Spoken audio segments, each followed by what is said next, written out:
একটি শিশুর শারীরিক বৃদ্ধি ও মানসিক বিকাশের যাত্রা শুরু হয় জন্মেরও আগে থেকে, কিন্তু বাংলাদেশে জন্মগ্রহণের পরে দেখা যায় যে নানা ধরনের ভুল কিছু আসলে বাবা মায়েরা মেনে চলেন।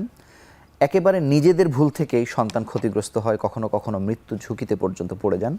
আমরা একটি শিশুর সঠিক শারীরিক বৃদ্ধি ও মানসিক বিকাশের পুরো যাত্রা নিয়ে আজকে কথা বলবো। আমাদের সঙ্গে যুক্ত হয়েছেন দেশের স্বনামধন্য একজন শিশু বিশেষজ্ঞ। আমাদের সঙ্গে আছেন doctor Aftab Yusuf Raj, senior consultant paediatrics and neonatology বিভাগ, স্কয়ার হসপিটাল। আপনাকে স্বাগত জানাচ্ছি আমাদের অনুষ্ঠানে।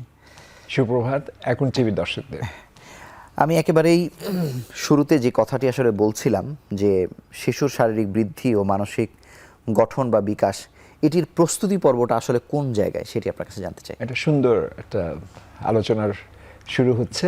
হ্যাঁ, যেটা তুমি তোমার এতে ভূমিকাতে বললে যে প্রস্তুতিটা শুরু হয় শিশুর জন্মের আগের থেকে। তার মানে যখন একটা মা গর্ভবতী হয়, মানে প্রেগনেন্সি, তখন থেকে কিন্তু টেক কেয়ারটা করতে হবে। মানে যখন ভ্রূণ যখন আস্তে আস্তে মায়ের পেটের মধ্যে বেড়ে ওঠে, তখন ম্যাটার্নাল হেলথ এবং health during pregnancy is very important. এবং ম্যাটার্নাল নিউট্রিশন, শুধুমাত্র ম্যাটার্নাল নিউট্রিশন না, গর্ভাবস্থায় ফিটাসের ভ্রূণের বিকাশের জন্য ম্যাটার্নাল ফিজিক্যাল হেলথ যেরকম ইম্পর্ট্যান্ট, সেরকম মানসিক হেলথ ইম্পর্ট্যান্ট। মায়ের পুষ্টি যেরকম আমাদের খেয়াল রাখতে হবে। আমরা কিন্তু এখন শুধু পুষ্টি নিয়ে আলোচনা করছি না, আমরা বলছি যে পুষ্টির সাথে মানসিক মেন্টাল হেলথ, মানসিক বিকাশ, সেটা শুধু শিশুর ক্ষেত্রে না, সেটা শুধু ভ্রূণের ক্ষেত্রে না, মায়ের ক্ষেত্রে খুবই প্রযোজ্য। একটা মার নিউট্রিশন যেরকম ইম্পর্টেন্ট, প্রেগনেন্সির সময় তাকে সুষম খাদ্য দিতে হবে, তাকে মেন্টাল স্ট্রেস থেকে দূরে রাখতে হবে। সে যেন কমফোর্ট থাকে থ্রু আউট দ্য প্রেগনেন্সি, 9 থেকে 10 মাস মাকে যেন একটা কমফোর্টিং এনভায়রনমেন্টের মধ্যে রাখা হয়। মা যেন কোনো স্ট্রেস ফিল না করে, হ্যাঁ, যে তোমার কারণে এটা হচ্ছে, তোমার কারণে ভ্রূণের ক্ষতি হচ্ছে, তুমি আর একটু হও, সতর্ক হও, তা না হয় তোমার বাচ্চার ক্ষতি হবে। এই কথাগুলো কিন্তু মাকে স্ট্রেস দেয়। মাকে কিন্তু কমফোর্ট দিতে হবে, হ্যাঁ, এবং মাকে এমন একটা এনভায়রনমেন্টের মধ্যে রাখতে হবে মা যেন মনে করে না সে তার বাচ্চার প্রতি 100% কমিটেড। প্রত্যেক মাই কিন্তু তাকে কিন্তু এটা বুঝে, মানে তাকে মনে করে দেওয়া উচিত, দরকার নাই যে তুমি কমিটেড হও। হ্যাঁ, তাকে কমফোর্ট দিতে হবে, তাকে পুষ্টির ব্যাপারে তাকে খেয়াল রাখতে হবে। তাহলে দেখতে হবে যে ভ্রূণটা, ফিটাসটা ঠিকমতো বৃদ্ধি পাচ্ছে। এবং তারপরে যখন একটা বাচ্চা যখন জন্মগ্রহণ করে, আমরা বলি যে প্রিম্যাচিওর অথবা যদি স্বল্প ওজনের বাচ্চারা কিন্তু বিভিন্ন সমস্যায় পড়তে পারে। যদি প্রেগনেন্সি কেয়ারটা ঠিকমতো হয়, তাহলে কিন্তু আমরা লো বার্থ ওয়েট যেটা বলি, বা স্বল্প ওজন বা প্রিটার্ম বা অপরিণত বাচ্চাদের কিন্তু জন্মের হারটা অনেক কমে আসবে।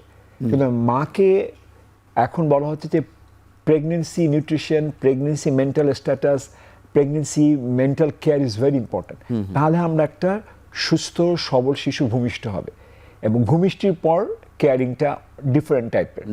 এবং আমি এখানে জানতে চাইবো যে দেখেন, যে lower class, lower middle class, তারা তো এই গল্পগুলো আসলে জানে না। সন্তান হওয়ার পরে হয়তো তাদের পরিচর্যা বা কিছু একটা শুরু হয়, বা মানে শুধুমাত্র জীবন ধারণ করে যাওয়ার যে ব্যাপারটা। কিন্তু আপনার কাছে বিশেষ করে যে রোগীরা আসে, তারা হয়তো একটু ভালো ক্লাসের, যাদের অর্থনৈতিক সক্ষমতা আছে, কিন্তু এই পরিবারগুলোতেও ওই 9 মাসের জার্নিতে কত ধরনের সমস্যা হয়? না, আমাদের তুমি যেটা বললে, যারা একটু লোয়ার মিড ইনকাম গ্রুপের, অথবা স্লাম এরিয়া যারা থাকে, অথবা যারা গ্রামে, যাদের ধরুন এডুকেশন, হেলথ এডুকেশন বা নিউট্রিশনের ব্যাপারে অতটা তারা কনসাস না, হ্যাঁ, তাদের তো বিভিন্ন সময়, এবং দেখা গিয়েছে যে অপরিণত শিশু, স্বল্প ওজনের শিশু, এগুলো কিন্তু ওই শ্রেণীর লোক, মানে মাদেরই বেশি হচ্ছে। এবং তাদের কিন্তু ইনফ্লুয়েন্সড ওই সমস্ত গর্ভবতী মাদের কিন্তু নানি, দাদি বা পরিবারের যারা, মানে মহিলা যারা আছে বয়স্ক, হয়, তাদের কিন্তু বিশাল একটা ইনফ্লুয়েন্স, এবং ওইটাই তাদের কিন্তু একটা মেন্টাল স্ট্রেস দেয়। তুমি এটা করো না, এটা খেও না, এবং তার খাওয়া দাওয়া সব বন্ধ করে দেয়। মানে দুটো হয়, একটা হচ্ছে যে তুমি, মানে কিছু মিথ আছে না আমাদের, যেটা সায়েন্সের সাথে ম্যাচ করে না। হ্যাঁ, এইটা খেও না, ওটা খেও না, এটা করা যাবে না, এই বাচ্চার ক্ষতি হবে, এই কথাগুলো কিন্তু তাকে স্ট্রেসে নিয়ে যায়। এবং বেশি খেলে বাচ্চা আবার তোমার পেটের মধ্যে ওজন বেশি বেড়ে যাবে, তখন তোমার ডেলিভারির সময় সময় সমস্যা হবে, কিন্তু নিউট্রিশন কিন্তু প্রেগনেন্সির সময় মায়ের ওয়েট মনিটর করা ইজ ভেরি ইম্পর্ট্যান্ট। হ্যাঁ, যে মা যদি ঠিকমতো ওয়েট গেইন করে তাহলে বুঝতে হবে তার ভিতরে ভ্রূণটাও ভালো ওয়েট গেইন, ফিটাল ওয়েটটাও ভালো হচ্ছে। এবং এই কথাটা সম্পূর্ণ ভুল যে বাচ্চা বড় হয়ে যাবে, এটা তাই না, যে মা বেশি খেলে বাচ্চা বড় হয়ে যাবে, এইটা তো আমি বুঝবো মায়ের দেখে মায়ের ওয়েটটা নেব, বিএমআই বলে, বিএমআই চেক করে। এবং এখন কিন্তু কমিউনিটি যে ক্লিনিকগুলো আছে ওখানে কিন্তু এটা কমিউনিটি ক্লিনিক কিন্তু বিশাল ভূমিকা। এবং ওই কমিউনিটি ক্লিনিক কিন্তু এখন কিন্তু অবশ্য আমি আমার এলাকায় আমি অনেক ফ্রি চিকিৎসা দিই, সেখানে দেখা গিয়েছে গর্ভবতী ধরনের মারা তারা নিজের থেকে যায়। হ্যাঁ, তারা কিন্তু আগের চেয়ে অনেক কনসিয়াস। কিন্তু আমাদের কিছু সোশ্যাল ট্যাবু আছে, কিছু সোশ্যাল মিথ আছে, সেটা এখনো একটা বিশাল ভূমিকা পান করে নেগেটিভ ওয়েতে। হ্যাঁ, কিন্তু কমিউনিটি ক্লিনিকে গিয়ে ওইখানে কিন্তু তারা খুব ভালো সার্ভিস দিচ্ছে, বিশেষ করে যারা মিডওয়াইফ, যারা প্রশিক্ষিত নার্স, বা বিশেষ করে স্যাকমোরাও যারা, তারাও তো দিচ্ছে, যারা হয়তো সব জায়গায় এমবিবি ডাক্তার নাই, কিন্তু যারা রেজিস্টার্ড নার্স অথবা যারা ব্রাদার আছে, মিডওয়াইফ যাদের আমরা ধাত্রী যাদের বলি, হ্যাঁ, তারা কিন্তু ওয়েল ট্রেইনড। এবং যদি শুধু যে এই ট্যাবু যে একেবারে লোয়ার মিডল ক্লাসে আছে তা না, এটা একটা ভালো উচ্চবিত্ত পরিবারেও কিন্তু এই ঘটনাগুলো ঘটে। ওখানে আবার অন্য ফর্মে ওই ফর্মটা জানতে চাচ্ছি আপনার কাছে। ওখানে অন্য ফর্ম বলতে যেটা বলা হচ্ছে যে ওইখানে ধরেন কি বলবো, যারা নানি দাদি হবেন অথবা অলরেডি হয়ে গিয়েছেন, সেকেন্ড ইস্যু বা থার্ড ইস্যু, তারা তো এডুকেটেড, তারা কিন্তু ওই ধরনের ধরেন মারা যখন অনেক সময় আসে না, যে এখন কিন্তু একটা ট্রেন্ড হচ্ছে যে মানে ডেলিভারি কিছু সময় আগে, বাচ্চা এখনো হয়নি, ডেলিভারিটা কেমন হবে, ডেলিভারির পরে বাচ্চা টেক কেয়ারটা আমি কীভাবে করবো, এখন কিন্তু আমাদের অবস্থা ছিল না, গাইনোকোলজিস্ট কিন্তু আমাদের কাছে পাঠায়, আমরা যারা নিউনাটোলজিস্ট। এটা কিন্তু শুধুমাত্র জন্মের পরেই না, এটা আগে মাদের মেন্টাল স্ট্রেস এটা অনেকটা দূর করার জন্য, যে আপনারা যারা নিউনাটোলজিস্টের সাথে কথা বলেন, একটা সম্পর্ক হয়, হ্যাঁ, তখন তারা এসে বলে যে সে তো এডুকেটেড, মাও এডুকেটেড, দাদি নানিও এডুকেটেড, মা এডুকেটেড, তখন একটা কিন্তু ওই এডুকেশনের মধ্যে মানে মাও তো এডুকেটেড, হ্যাঁ, শাশুড়ি ধরে একটা কোনো ভালো কলেজ বা স্কুলের প্রিন্সিপাল, হ্যাঁ, এডুকেশনটা কিন্তু প্রপারলি এডুকেটেড কিন্তু সবসময় আবার মিথটাকে যে অ্যাবলিশ করে দেয় সেটা না, কিন্তু করে না বটেই। ট্যাবুসগুলা কিন্তু তখন আবার বেশি, যে তুমি কি মানে I am more experience than you, তোমার চেয়ে আমার মানে শিক্ষার এটাও বেশি, হ্যাঁ, ঠিক আছে, এই তখন ওই কনফ্লিক্টগুলো চলে আসে। তখন কিন্তু ধরেন মেন্টাল স্ট্রেসের একটা গেম আছে আর কি এখানে, মানে লো সোশিওইকোনমিক গ্রুপে কিন্তু ওখানে কোনো কনফ্লিক্ট হয় না, সিনিয়ররা যেটা বলছে ওকে মেনে নেয়, কিন্তু এইখানে একটা কনফ্লিক্টে চলে আসে। হ্যাঁ, কনফ্লিক্টে তখন এসে আমাদের কাছে এসে বলে, ডক্টর প্লিজ হেল্প মি, মা গোয়িং টু ডেলিভার, হ্যাঁ, যে কিছুদিন পরে বাচ্চা প্রসব করবে, ডক্টর আমাকে তো এইসব বলা হচ্ছে, তা আমি তো এটা আমি জানি এগুলো ঠিক না, তখন আপনাদেরকে দিয়ে বলানোর চেষ্টা হয়, আমাকে বলে যে আপনারা যদি একটু আমি শাশুড়িকে নিয়ে আসবো বা মাকে নিয়ে আসবো, হ্যাঁ, বাবার husband is very big role ভাই, হাজবেন্ডকে কিন্তু খুব কোঅপারেটিভ হতে হবে ডিউরিং প্রেগন্যান্সি, কারণ উনি তো মিডলম্যান। হ্যাঁ, এটা মানে এই যে কমিউনিকেশনটা মানে একটা কোঅর্ডিয়ালিটি যদি হয় মায়ের মধ্যে, শাশুড়ির মধ্যে, গর্ভাবস্থা মা এবং নিজের মাও, হ্যাঁ, এই একটা সুন্দর একটা এনভায়রনমেন্ট একটা ক্রিয়েট করা, এখানে হাজব্যান্ডের একটা বিশাল ভূমিকা আছে। এবং ওয়াইফ কিন্তু চায় হাজব্যান্ডের একটা এখানে ভেরি ভেরি পজিটিভ রোল। কিন্তু এই এক্সাম্পল কি কিছু আছে, মানে কোন বিষয়গুলো নিয়ে আসলে আপনাদেরকে দিয়ে বলানোর চেষ্টা হয়, বা যে ভুলগুলো আছে আমাদের দর্শকরা যদি শুনতে চায়? না, যেটা কিছু কিছু ক্ষেত্রে হয় যে ধরেন ইন্টারফেয়ারেন্স, যেটা, হ্যাঁ, একটা শিক্ষিত মা সে নিজে পড়ছে, সে কিন্তু তার নিউট্রিশন সম্বন্ধে তার নলেজ আছে, সে প্রেগনেন্সির সময় পড়ছে, এখন তো ইউটিউব আছে, হ্যাঁ, ওখান থেকে ওই সমস্ত ক্ষেত্রে ধরেন যারা এডুকেটেড শাশুড়ি বা এডুকেটেড মা, তারা বলছে উই হ্যাভ অলসো নলেজ, আমরা we are more experience than you, হ্যাঁ, এখন তুমি ইউটিউব দেখে তোমার তো প্র্যাকটিক্যাল এক্সপিরিয়েন্স নাই, হ্যাঁ, তারা বলছেন আমাদের তো প্র্যাকটিক্যাল এক্সপিরিয়েন্স আছে, তোমার তো পুঁথিগত বিদ্যা, হ্যাঁ, তখন এইটা মানে ঝামেলাগুলো হয়।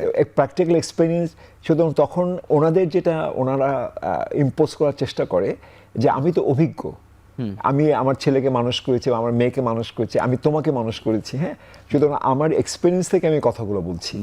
স্যার, উচ্চবিত্ত বা আপার মিডল ক্লাস সাধারণত সি সেকশনের প্রবণতা নিজেদের থেকে বেশি আমরা দেখি, বা এগুলো সাধারণত হসপিটালেই এগুলো হচ্ছে। এটি একদিক থেকে ভালো, চিকিৎসকদের শরণাপন্ন হচ্ছে বা নিউনেটোলজিস্টদেরকে তারা পেয়ে যাচ্ছে। কিন্তু এখানে মানে একেবারে ফার্স্ট ব্রেস্ট ফিডিংয়ের টাইমটা কি কোনোভাবে ডিলে হয়, বা এটা এক সময় হতো, এটা কি কমেছে কিনা, যে সি সেকশনের পরে বাচ্চাকে এক জায়গায় নিয়ে যাওয়া হলো, মা আর এক জায়গায় আছে, মানে এই জায়গাতে আইডিয়াল নিয়মটা কি? না, এখন বলা হচ্ছে যে সি সেকশন হোক, নর্মাল ভ্যাজানাল ডেলিভারি হোক, বাচ্চা যদি সুস্থ জন্মগ্রহণ করে সুস্থভাবে, ইভেন যারা প্রিম্যাচিউর বেবি, যাদের স্বল্প ওজনের বেবি যদি স্টেবল থাকে, সঙ্গে সঙ্গে ওই লেবার রুমেই তাকে মায়ের বুকে দিয়ে দিতে হবে। এবং বিভিন্ন স্টাডিতে দেখা গিয়েছে, কিন্তু এটা দেয়া হচ্ছে কিনা স্যার? আমি যে হাসপাতালে কাজ সেখানে তো করি অবশ্যই ওখানে হচ্ছে। It has been practised. আর বিভিন্ন জায়গায় কিন্তু এরকম স্টাডি দেখা গিয়েছে যে বাচ্চাকে যদি আমি জন্মের পরপরই মায়ের বুকের উপর দিয়ে দিই লেবার রুমে, হ্যাঁ, বাচ্চা কিছু কিছু ইন্টারেস্টিং দেখা যায়, বাচ্চা ক্রিপিং করে, ক্রিপিং নিজের থেকে মায়ের বুকের দিকে যাচ্ছে। হ্যাঁ হ্যাঁ হ্যাঁ, হ্যাঁ, ইট ইজ এ ভেরি, মানে ইট ইজ এ ন্যাচারাল, Natural. হ্যাঁ, মানে ওই একদম নবজাতকের একটা ন্যাচারাল ইনস্টিংক্ট, হ্যাঁ, যে স্মেলটা সে 9 মাস ধরে মায়ের, ছিল, হ্যাঁ, সে টের পায়। হ্যাঁ, সে টের পাচ্ছে। এবং গর্ভাবস্থায় আমরা বলি যে এখন যেটা বলা হচ্ছে যে মা যত তার টাচ করবে, টাচ মানে কি, সে তখন পেটের মধ্যে, তাই না, নিজের পেটের উপর ওই যে টাচটা কিন্তু ফিটাসটা পাচ্ছে, মায়ের স্পর্শটা। মা যদি গর্ভাবস্থায় নিজের পেটের উপর হাত বুলায়, সেই স্পর্শটা কিন্তু বাচ্চা পাচ্ছে, বটে। That is a neural connection, হ্যাঁ। এবং ওই কানেকশনটাই যত বেশি ডেভেলপ করবে, জন্মের পরে বাচ্চার সাথে মায়ের মেন্টাল ইন্টারাকশনটা আরো স্ট্রং হবে। স্ট্রং হয়। আরেকটা বলা হচ্ছে, মা যদি কথা বলে, ধরেন বাচ্চা গর্ভাবস্থায় বাচ্চার সাথে কথা বলতে, তুমি কেমন আছো, তুমি ভালো আছো, তুমি নড়াচড়া করার সময়, হ্যাঁ ঠিক আছে, তুমি চিন্তা করো না, আমি আছি, এই যে ভয়েস বা ফিচার্স কিন্তু ভয়েস রিকগনিশন করতে পারে। তো জন্মের পরে ওই যে মা যখন আমার জন্মের পরে কথা বলবে বাচ্চার সাথে, বাচ্চা ক্যান মানে Touch ওই করতে পারে। না, ওই ভয়েসটাকে Recognize করতে নিউবর্ন পারে। can recognize. So the newborn can recognize the voice of the mother, newborn can recognize the touch of the mother. সুতরাং গর্ভাবস্থায় interaction is very important. Sir, আপনাকে অসংখ্য ধন্যবাদ। আমরা ছোট্ট একটি বিরতি নিয়ে ফিরছি কিছুক্ষণের মধ্যে।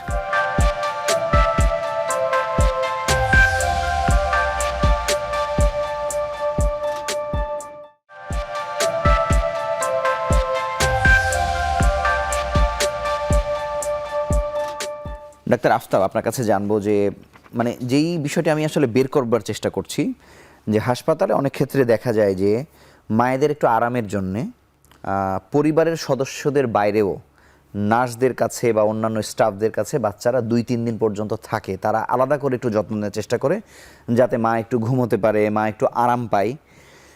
কিন্তু এই আরামের মধ্য দিয়ে কি আসলে আপনি যেটি বলছেন যে নিকটে থাকার ব্যাপারটা, এটা কি কোনোভাবে বাধাগ্রস্ত হয় কিনা, বা এটা কোনো ক্ষতির কারণ হয় কিনা? হ্যাঁ, এটা সুন্দর কোশ্চেন। এখানে হয় কি, মানে দুই দিকের ব্যাপার আছে। একটা হচ্ছে মায়ের কমফোর্টটা আমাকে দেখতে হবে, তাই না?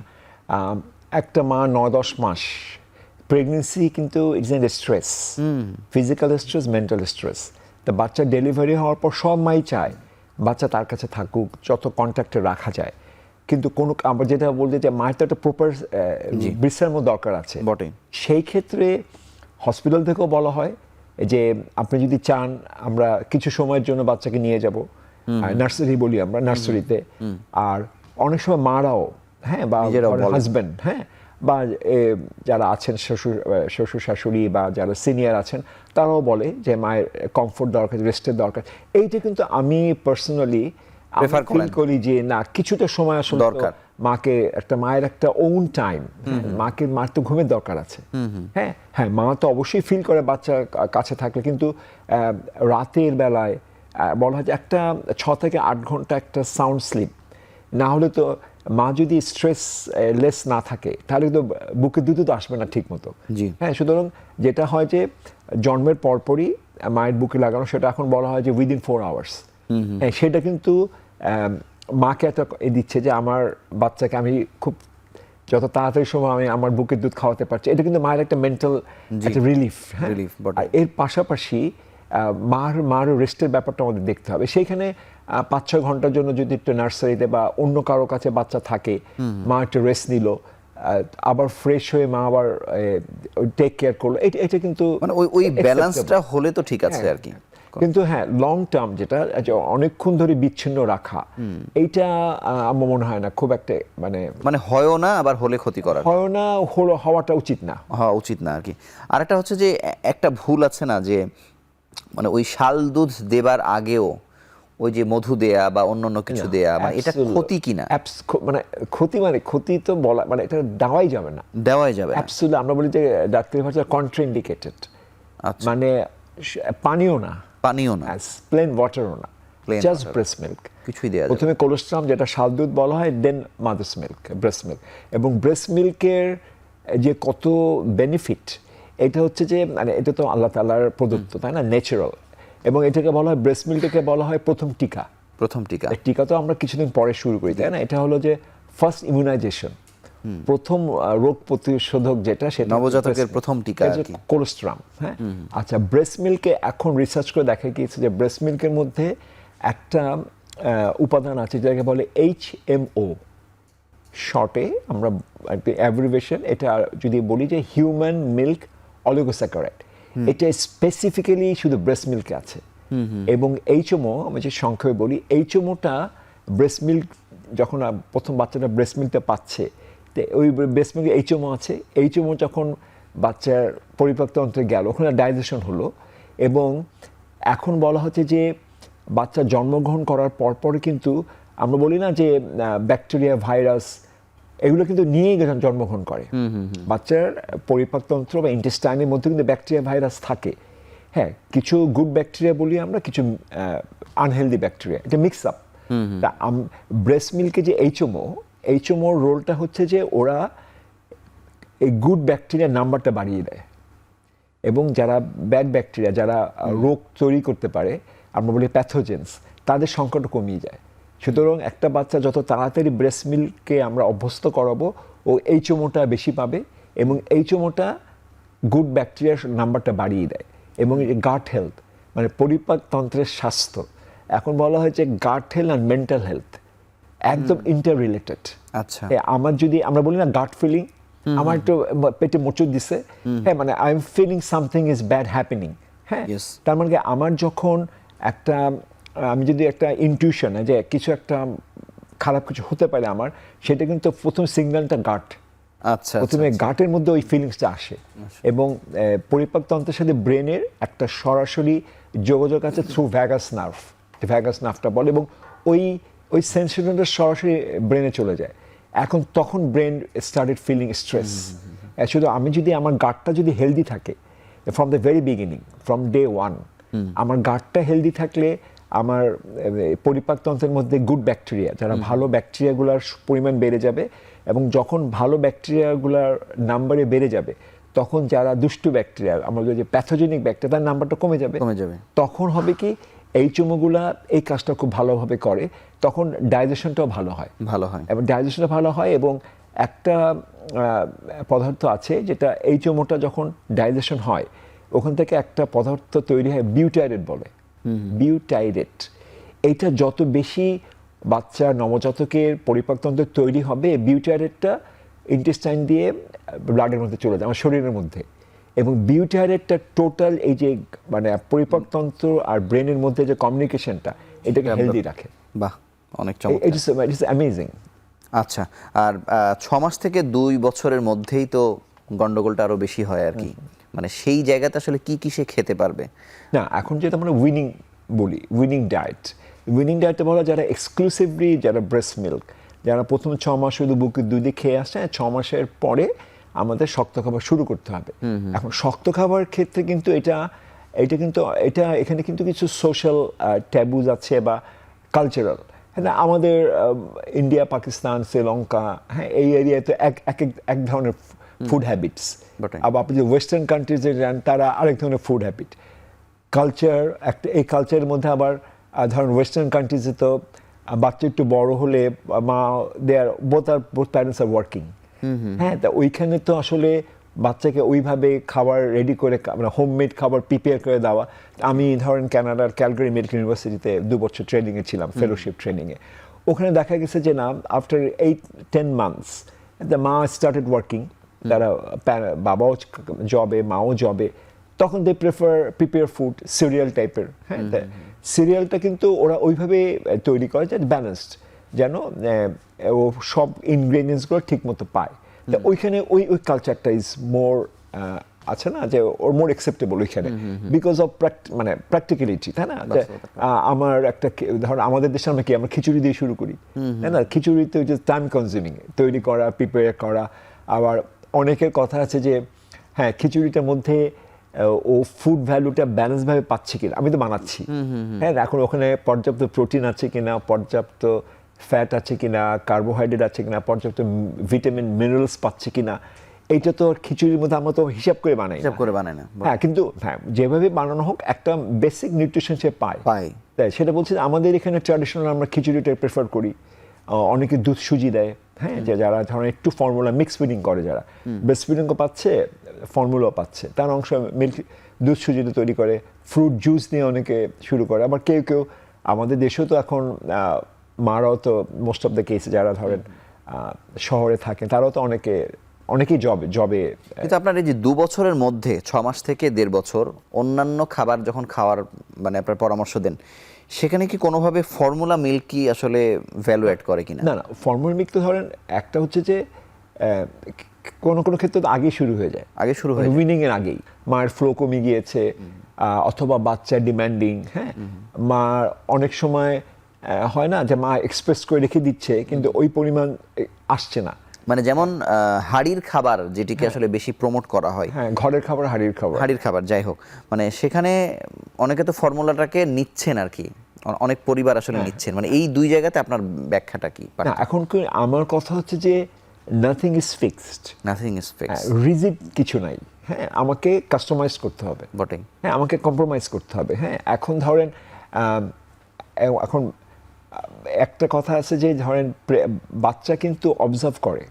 হ্যাঁ, বাচ্চা ভূমিষ্ঠ হওয়ার পরে 3-4 মাস পর থেকে ও কিন্তু সব দেখে। সে কথা বলতে পারছে না, কিন্তু he is observing parents behaviour, হ্যাঁ, প্যারেন্টসের খাদ্যাভ্যাস। তা একটা ইন্টারেস্টিং স্টাডি, একটা না বেশ কয়েকটা হয়েছে, যে মায়ের খাদ্যাভ্যাস বাচ্চার উপর কোনো প্রভাব পড়ে কিনা। তাহলে এরকম একটা স্টাডি দেখা গিয়েছে যে থ্রু আউট দ্য প্রেগনেন্সি 9-10 মাস মাকে শুধু ক্যারট জুস খাওয়ানো হয়েছে, অন্য কোনো জুস না, গাজরের জুস। দেখা গেছে যখন উইনিং করা হয়েছে, বাচ্চাকে যখন গাজরের জুস আর কমলা বা অন্য বাচ্চা গাজরের জুসটা প্রেফার করছে। মানে এটা আমি বলছি যে এটা কিন্তু অভ্যস্ততা মায়ের পেট থেকে তৈরি হয়ে আসছে। ইন্টারেস্টিং। হ্যাঁ, আরেকটা হচ্ছে যে ধরেন আমি বাচ্চার সামনে বসে মা বাবা পিজা খাচ্ছি, বার্গার খাচ্ছি, ওটা কিন্তু বাচ্চা দেখছে। এই যে ভিজুয়াল যে একটা আছে না, যে ইমপ্রেশন, যে গোশত খাচ্ছে, সে গোশত খেতে, কিন্তু আপনি যদি বাচ্চাকে খিচুড়ি খাওয়াতে যান তখন দে উইল রেজিস্ট। হ্যাঁ, তার প্যারেন্টসের মানে হেলথ হ্যাবিট বা food habit is very important. মানে একটা ইনবিল্ট পাওয়া, আর একটা হচ্ছে ভিজুয়ালি সে দেখে এটার সাথে অ্যাকোমোডেট করা। দেখছে বাবা মা ওটা খাচ্ছে, সে ওইভাবে কিন্তু সে টিউনড হয়ে যায়। আপনাকে অসংখ্য ধন্যবাদ। আমরা আরো একটি ছোট্ট বিরতি নিয়ে ফিরছি কিছুক্ষণের মধ্যে।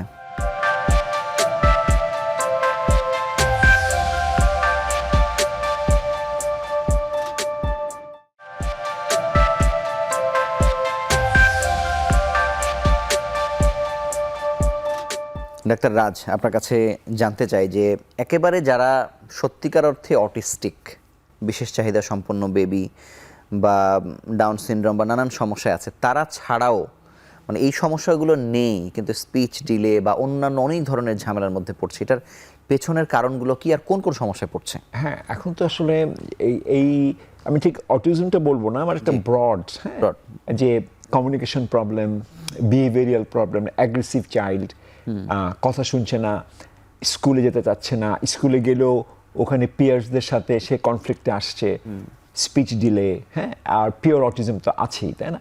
তো এইগুলার এটা আসলে একটা ডিজাস্টার। আমরা যখন এই বাচ্চাগুলোকে পাই এবং প্যারেন্টসদের তখন অ্যাংজাইটি দেখে আমার নিজেদেরও খারাপ লাগে। কিন্তু এইটার ক্ষেত্রে কিন্তু আমাদের প্যারেন্টসদেরও একটা কিন্তু ইনডাইরেক্ট রোল আছে। তা এখন অনেক বলে না ক্ষেত্রে কিছু ডিরেক্ট কিছু- রোলও আছে আর কি। হ্যাঁ, ইনডাইরেক্ট ডিরেক্ট দুটাই আছে।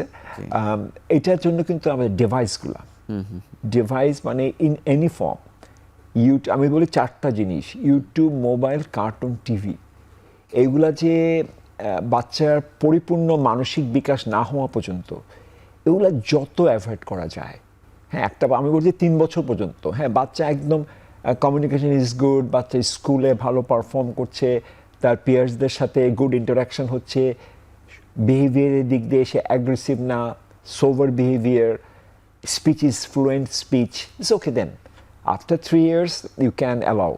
কিন্তু যতক্ষণ না পর্যন্ত ওর কমিউনিকেশন ইজ প্রপারলি এস্টাবলিশ, বিহেভিয়ারের দিক দিয়ে সে খুব ট্যান্ট্রাম করছে না, সে সফট বিহেভ, খুব রিয়্যাক্ট করছে না, অনেক সময় খুব রিয়্যাক্ট করে, বাবা মা যেটা বলে ওখানে খুব রিয়্যাক্ট করে, স্কুলে এক জায়গায় বসে দেয়, আমরা বলি যে ADHD, হাইপার অ্যাক্টিভ বেবি, ওকে সামলানো যাচ্ছে না, ওকে খোঁচাচ্ছে, বারবার উঠে বাথরুমে যাচ্ছে, আবার আসে বসছে, আরেকজনের খাতা, পাশে একটা বন্ধু বা বান্ধবীর খাতা নিয়ে তার খাতায় লিখছে, এই যে হাইপার অ্যাক্টিভ চাইল্ড, এইগুলা কিন্তু আমাকে যদি এটা সলিউশন করতে হয়, এটা কিন্তু ইন দ্যাট সেন্স মেডিসিন নাই। এবং আছে, but I personally don't prefer, কারণ ওই মেডিসিনগুলো আবার কিছুই আছে, পার্শ্ব প্রতিক্রিয়া আছে। তার মানে এখানে বাবা মাকেই আগে এটা থেকে ধরেন সবচেয়ে মাঝে মাঝে আমার এত খারাপ, সবার কথা বলছি না আমি, ধরেন একটা 1.5 মাস বাচ্চা, 2 মাসের বাচ্চা, 1.5-2 মাসের বাচ্চা, 1.5-2 মাস, হ্যাঁ 3 মাসই ধরেন, এরকম চেম্বারে আসছে, বাচ্চা তো কাঁদবেই, তাই না? একটা বাচ্চা তার কাঁদাতেই তো স্বাভাবিক। তার একটা চেম্বারে নতুন এনভায়রনমেন্টে আসছে, বাসা থেকে হয়তো ফার্স্ট টাইম আসছে, হ্যাঁ, একটা বাচ্চা কাঁদছে, আমার সামনেই, সঙ্গে সঙ্গে বাবা মা মোবাইল থেকে ইউটিউবটা খুলে একটা বাচ্চার সামনে দিয়ে দিল। একটা 1.5 মাস, 2 মাস, 3 মাসের বাচ্চা কাঁদছে, আমি তাকে কোলে নেই, আমি তাকে কমফোর্ট দিই, আমার টাচটা দিই, আমার বডি টাচটা তাকে দিই, বাচ্চা তো কাঁদবেই। আমি যদি এত ইম্পেশেন্স হলে হবে না, তখন পেশেন্স, আল্লাহ তাআলা আমাকে একটা বাচ্চা দিয়েছে, আমাকে তো পেশেন্স দিতে হবে, হ্যাঁ। আমি শুনেছি যে আমার আব্বা, আমি নাকি সারা রাত কাঁদতাম, উনি সারা রাত আমাকে কোলে নিয়ে হাঁটতেন, তখন তো আর মোবাইলের যুগ ছিল না, হ্যাঁ।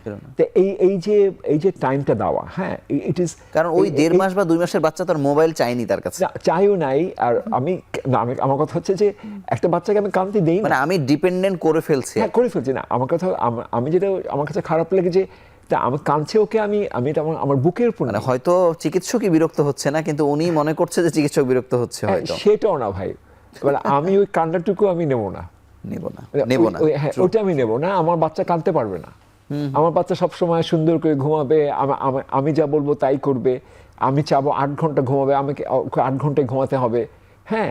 মানে মানে সন্তান যেহেতু হয়েছে ওই লোড তো আসলে নিতেই হবে, কিছুটা তো আপনাকে স্ট্রেস, মানে এই যে যারা করছে, মানে এটার পরিণতি কি হচ্ছে? এটা ধরেন যেটা হচ্ছে যে কমিউনিকেশন বিল্ড আপ হচ্ছে না, এবং আপনার এই ডিভাইসগুলা, ইউটিউব, মোবাইল, কার্টুন, টিভি, এগুলা বাচ্চাদের নিউরন, মানে স্নায়ু কোষগুলাকে বৃদ্ধিতে বাধা দিচ্ছে এবং এগুলাকে হাইপার অ্যাক্টিভ করে দিচ্ছে। তা অনেক মা বাবারা বলে, ডক্টর বাচ্চা তো 2টা-3টা পর্যন্ত জেগে থাকে, তাই বুঝে থাকে তার আগে কি করে, হ্যাঁ, অনেকে মোবাইল দেখে।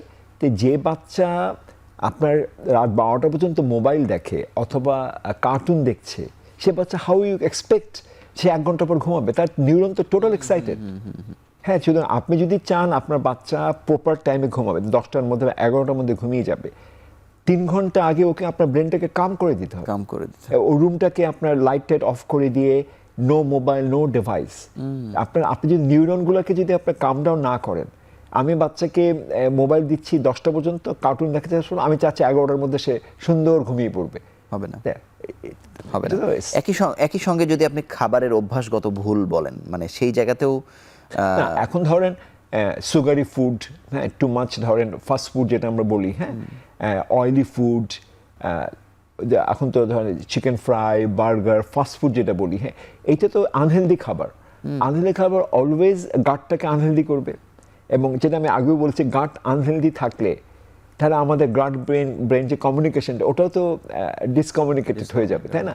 সুতরাং গাট ওবেসিটি একটা কার্স হয়ে যাচ্ছে, এটা তো ইটসেলফ ডিজিজ। আনহেলদি থাকলে ওখানে আপনার আনহেলদি ব্যাকটেরিয়াগুলো গ্রো করবে, এবং সেই ব্যাকটেরিয়াগুলো যে পদার্থগুলো তৈরি করবে, টক্সিন, সেগুলো আমাদের রক্তের মধ্যে যাবে, ওই টক্সিনগুলো গিয়ে আমাদের ব্রেনটাকেও তো, ব্রেন ফাংশনটাকে হ্যাম্পার করবে। এই সমস্যাগুলো কত বেশি বাড়ছে, কত রোগী বেশি? হিউজ ভাই, কত বছর থেকে কত বছর পর্যন্ত? না, এখন ধরেন মেইনলি এটা শুরু হয় ধরেন আমার যে এক্সপেরিয়েন্স 1.5 বছর থেকে। হ্যাঁ, 1.5 বছর থেকে তখন মা বাবা বুঝতে পারে আসলে। হ্যাঁ, তখন একটা 1.5 বছরে যখন বাচ্চাটা কথা বলছে না বা কোনো ওয়ার্ড বলছে না, উয়া করছে বা বললেও খুব মিনিংফুল কিছু বলছে না, ওর কার্টুন দেখছে, কার্টুনের ল্যাঙ্গুয়েজটা সে বলছে। হ্যাঁ, অথবা 1.5 বছরের একটা বাচ্চা খুব হাইপার, বাবা মা সামলাতে পারছে না। হ্যাঁ, এরকম দেখা গেছে আমার চেম্বারে এসে এক মুহূর্ত সে স্থির না, এই টেবিলের উপরে উঠছে, বাচ্চা তো দুষ্টুমি করবে, যেটা হলো বিয়ন্ড একটা আছে না, একটা টলারেবল, আচ্ছা সহনীয় লেভেলের উপরে বাইরে চলে যাচ্ছে। হ্যাঁ, সেটা তো বাচ্চা তখন মামা বাবা খুব হয়ে যায়, সামথিং ইজ গোয়িং রং। কিন্তু আপনাকে কিন্তু মেজাজ নিতে হবে তার আগে থেকে। আপনাকে ধন্যবাদ। আমরা শেষ বিরতি নিয়ে আলোচনায় ফিরছি আবার।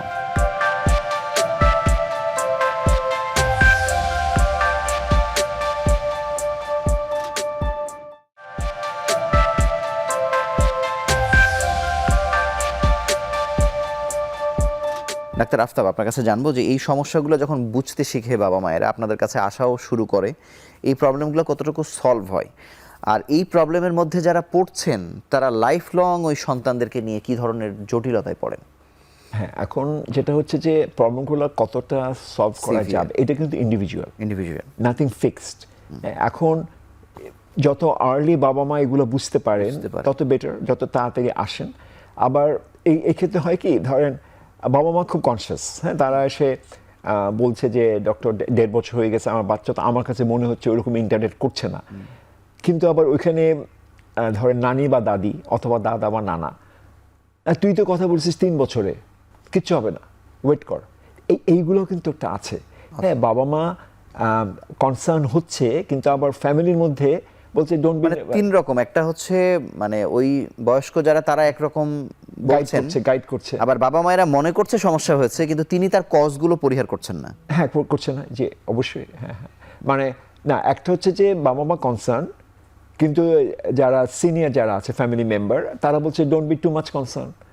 হ্যাঁ, তুমি তো কথা বলেছো 3 বছরে, হ্যাঁ, এখন 1.5 বছরে একটা বাচ্চা কিনা এত কনসার্ন হওয়ার কিছু নাই, তখন আসতে দেরি করছে। হ্যাঁ, এবং যখন আসছে তখন ট্রেন হ্যাজ বিন মিসড। আপনাদের যে এত বছরের চিকিৎসার যাত্রা দিয়ে যাচ্ছেন, মানে এই যে শারীরিক সমস্যা এবং মানসিক সমস্যা কোনটা আসলে অ্যালার্মিংলি বাড়ছে আর কি? না, আমি তো বলি যে ধরেন ফিজিক্যাল হেলথটার চেয়ে আমার কাছে এখন মেন্টাল হেলথটাকে বেশি আমার কাছে মনে হচ্ছে যে বার্নিং ইস্যু। কারণ এখন কিন্তু ওবেসিটি ইজ এ প্রবলেম। এক সময় বাংলাদেশে ছিল যে নিউট্রিশন, ম্যালনিউট্রিশন, অপুষ্টি একটা প্রবলেম, এখন কিন্তু উল্টা হয়ে গেছে, এখন ওবেসিটি ইজ এ প্রবলেম। কারণ আমাদের স্বাভাবিক, মানে ওটাও তো এক অর্থে ম্যালনিউট্রিশনই আর কি। হ্যাঁ, you are right, absolutely right. ওটাও malnutrition, under nutrition malnutrition, over nutrition malnutrition. এখন যেটা প্যারেন্টসরা, তো এখন আমরা তো ধরেন ইকোনমিক্যালি তো উই আর ওয়েল অফ 15 বছর আগের তুলনায়, এবং যার ফলে আমরা জাঙ্ক ফুডে অভ্যস্ত হচ্ছি। সুতরাং ওই ওবেসিটিটা, ফিজিক্যাল হেলথ, যদিও ওবেসিটিটা ব্যাপারে কনসিয়াস থাকতে হবে, কিন্তু এখন মেন্টাল যেটা হচ্ছে স্কুল গোয়িং বাচ্চারা স্কুলে গিয়ে একাডেমিক পারফরমেন্স কমে আসছে, তারা অ্যাটেনশন দিচ্ছে না পড়াশোনায়, হ্যাঁ, তারা মোবাইল থেকে তাদের উঠানো যাচ্ছে না। এবং যখনই বাবা মা বলছে, মানে বাবা মা কিন্তু একসময় মোবাইলটা ইউজ তো করেছে কে, প্যারেন্টসরাই তো, আমরাই। এই মোবাইল তো তাকে একসময় পর্নোগ্রাফি পর্যন্ত আসক্ত করে ফেলছে, করতে পারে। আমাদের তো এখানে রেস্ট্রিকশন নাই কোনো। হ্যাঁ, আরেকটা কথা হচ্ছে যে আমরা মোবাইলটাকে ইউজ তো করলাম আমরাই তো, হ্যাঁ, আমরাই করেছি, এবং পরে কিন্তু আমরা আবার বলছি তুমি কেন দেখছো, তা আমি কেন করলাম, যেটা যে অ্যাডিকশনটা আমি করালাম, যখন সেই চাইল্ড বিকাম অ্যাডিক্টেড, তখন আবার আমরা বলছি যে হোয়াই ইউ আর অ্যাডিক্টেড। আমরা তো ওই পথে তো আবার একই সঙ্গে আপনার মানে আরো দুটো বিষয় জানতে চাই। একটা হচ্ছে যে শিশুদেরকে খুব আর্লি এজ থেকে পড়াশোনা করানো, অনেক বই চাপিয়ে দেয়া, এই ধরনের ঝামেলা দেখেন কিনা। দ্বিতীয় আরেকটা হচ্ছে যে স্কুল চুজ করবার ক্ষেত্রে যে আমি কোনো মাঠ পাচ্ছি কিনা, নাকি একটা বিল্ডিং এর মধ্যে একটা স্কুল, মানে এগুলো আসলে দেখার দরকার আছে কিনা। অবশ্যই একটা স্কুল এনভায়রনমেন্ট, কারণ একটা স্কুলে তো বাচ্চা 6 থেকে 8 ঘন্টা থাকে, তাই স্কুল এনভায়রনমেন্টে যেন পড়াশোনার তো একটা স্ট্রেস, ডেফিনেটলি স্ট্রেস, বাট এটার সাথে অ্যাডিকুয়েট ফিজিক্যাল যে একটা অ্যামিউজমেন্ট, হ্যাঁ, আমাকে এখন হয়েছে কি এই ব্যাপারে কিন্তু বাবা মা আমরাও helpless as a child specialist. এখন ধরেন ঢাকার কটা স্কুলে স্কুলে আছে প্লে গ্রাউন্ড আছে, আর যাদের আছে তারা কতটুকু মানসম্মত সেবা দিচ্ছে? অবশ্যই। এখন ধরেন যে ভালো স্কুল যেগুলো, হ্যাঁ, এখন কিছু কিছু স্কুল অবশ্য নিউ ক্যাম্পাসে চলে গিয়েছে, আমি নাম বললাম না স্কুলগুলোতে, ওখানে they have adequate play ground, it is a good sign. আর একটা হচ্ছে যে মানে এই ধরনের স্কুল কতগুলোই বা আছে, আবার যেগুলো আছে তারাই বা কতটা মানসম্পন্ন চিকিৎসা দিতে পারছে, সেটি তো একটা বিষয়। হ্যাঁ, মানে স্কুলে এই ধরনের অ্যাডিকুয়েট প্লেগ্রাউন্ড বা প্রচুর জায়গা, বাচ্চারা টিফিন ব্রেকে গিয়ে ওখানে খেলাধুলা করবে, একটা ফিজিক্যাল একটা এক্সারসাইজের মতো হবে, এটা তো স্কুলের সংখ্যা খুবই কম। কিন্তু তারপরে আমি বলছি ইদানিং কিছু কিছু স্কুল, বিশেষ করে ইংলিশ মিডিয়াম স্কুলগুলো, যে নাম করা, আমি নাম মেনশন করলাম না, তারা আবার নিউ ক্যাম্পাসে চলে গিয়েছে, ওইখানে আমরা ফিডব্যাকটা একটু ভালো পাচ্ছেন, যে ওইখানের পরিবেশটা ইজ বেটার। আচ্ছা, আমি এই অনুষ্ঠানের শেষ প্রান্তে আপনার কাছে জানতে চাই যে তাহলে একেবারে জন্মের আগে থেকে একেবারে সেটা কত বছর, 4 বছর 5 বছর বা যত বছরই বলি না কেন, এই পুরো জার্নিটা আরেকবার একটু মনে করাই দেন আমাদেরকে যে কি মিনিমাম 3 ইয়ার্স পর্যন্ত। 3 ইয়ার্স পর্যন্ত, মানে পুরো জার্নিতে না, সেটা হচ্ছে যে বাচ্চা ভূমিষ্ঠর আগে মায়ের হেলথ ইজ ভেরি ইম্পর্টেন্ট, মায়ের mental health and physical health, মায়ের নিউট্রিশন। আচ্ছা, তারপরে বাচ্চা জন্মের পরে I have to ensure breast milk, এবং ব্রেস্ট মিল্কের বেনিফিট এটা বলে শেষ করা যাবে না, এবং যেটা আমি আগে বলেছি, ব্রেস্ট মিল্কের মধ্যে HMO থাকে, হিউম্যান মিল্ক অলিগোস্যাকারাইড, যেটা মানে ইনর্মাস হেলথ বেনিফিট, এটা বলে শেষ করা যাবে না। HMO থেকে একটা বিউটারেট নামে একটা জিনিস তৈরি হয়, সেই বিউটারেটটা আমাদের মানসিক বিকাশ, সেরেব্রাল হেলথ বলি, ব্রেন হেলথ। ব্রেন হেলথ বলতে কিন্তু আমরা শুধু অ্যাডাল্টে বুঝি, কিন্তু আসলে তা না, কিন্তু ব্রেন গ্রোথ কিন্তু ম্যাক্সিমাম ব্রেন গ্রোথ হয় 3 বছর পর্যন্ত। আমার কিন্তু ব্রেনে টেক কেয়ার করতে হবে কিন্তু ফার্স্ট 3 ইয়ার্স। ওই সময় যদি ব্রেনটা প্রপারলি গ্রোথ না হয়, ব্রেনে আমরা টেক কেয়ার না করি, তো পরে তো আমার বাচ্চা IQ তো অ্যাডিকুয়েট লেভেলে যাবে না। সুতরাং আমাকে ব্রেস্ট মিল্ক পরে আমার কমপ্লিমেন্টারি ফিডিং, যেটা উইনিং ফুডটা আমাকে ব্যালেন্স করতে হবে। অ্যান্ড লাস্টলি হচ্ছে যে device, it is a curse for the babies, not for the hour. একটা বাচ্চার পরিপূর্ণ মানসিক শারীরিক বিকাশ মিনিমাম 3 ইয়ার্সের আগ পর্যন্ত যত ডিভাইস থেকে ওকে দূরে রাখা যায়, এবং আউটডোর এক্সপোজার, আমাদের নেচারের সাথে, হ্যাঁ, বলা যায় নেচারের সাথে যদি আমি যদি নেচার এক্সপোজ হই, তাহলে আমি মর্নিংয়ে আধা ঘন্টা আমি কিচ্ছু করার দরকার না, আমি আধা ঘন্টা জাস্ট আমার বারান্দাকে বসলাম ভোরে, হ্যাঁ, বলা হয় যে হ্যাপি হরমোনস। বাচ্চার ক্ষেত্রে পর্যন্ত, আমাদের ক্ষেত্রে 4টা হ্যাপি হরমোনস আছে: ডোপামিন, অক্সিটোসিন, এন্ডরফিন, সেরোটোনিন। এই হ্যাপি হরমোনসগুলা আমাদের ব্লাডে যেন বেশি পরিমাণে থাকে। আমি যদি নেচারের সাথে কানেক্ট হই in the early morning or late evening, ধরেন পরন্ত বিকালে, আমরা যদি জাস্ট বসে থাকি আমি, হ্যাঁ, এবং নেচারের দিকে তাকিয়ে থাকি, যে ফিজিক্যাল অ্যাক্টিভিটি তো এটা অ্যাডেড, আমি দৌড়ালাম, হাঁটলাম, সন্তানদেরকে অভ্যস্ত করা দরকার, এবং হ্যাপি হরমোনসগুলা, এবং তখন ওই হরমোনগুলো আমাদের শরীরের ভিতরে বেশি তৈরি হবে, এবং যখন হ্যাপি হরমোনসগুলো আমার শরীরের মধ্যে বেশি থাকবে, আই ফিল গুড। এবং মেন্টালি যদি আমি, if I am mentally euphoric, mental জিনিসটা কিন্তু আমরা খুব একটা সিরিয়াসলি নেই, ওভারলুক করে যাই। মেন্টাল জিনিসটা কিন্তু আপনাকে কনফিডেন্ট দেয়। সেই অভ্যস্ততা তো সন্তানদেরকে করানো উচিত, হ্যাপি হরমোন ডেফিনেটলি করবার ক্ষেত্রে। শিওর। আপনাকে অসংখ্য ধন্যবাদ আমাদের সঙ্গে যুক্ত হওয়ার জন্য, এবং আন্তরিকভাবে অভিনন্দন জানাচ্ছি। Thank you very much. শিশুর শারীরিক বৃদ্ধি এবং মানসিক বিকাশের যাত্রাটি কিন্তু একেবারে খুব শর্ট না, মানে এটির জন্য আসলে যেমন শিক্ষিত হওয়া প্রয়োজন, শিক্ষিত হলেও সেটি মানা প্রয়োজন, এবং যেখানে আপনি আটকে যাবেন সেখানে অন্তত একজন শিশু বিশেষজ্ঞের পরামর্শ নিন। আপনার শিশু অকারণে বা আপনাদের নিজেদের ভুলে যেন ক্ষতিগ্রস্ত না হয়, সেই প্রত্যাশায় আজকের মতো বিদায় নিচ্ছি। ভালো থাকুন, সুস্থ থাকুন।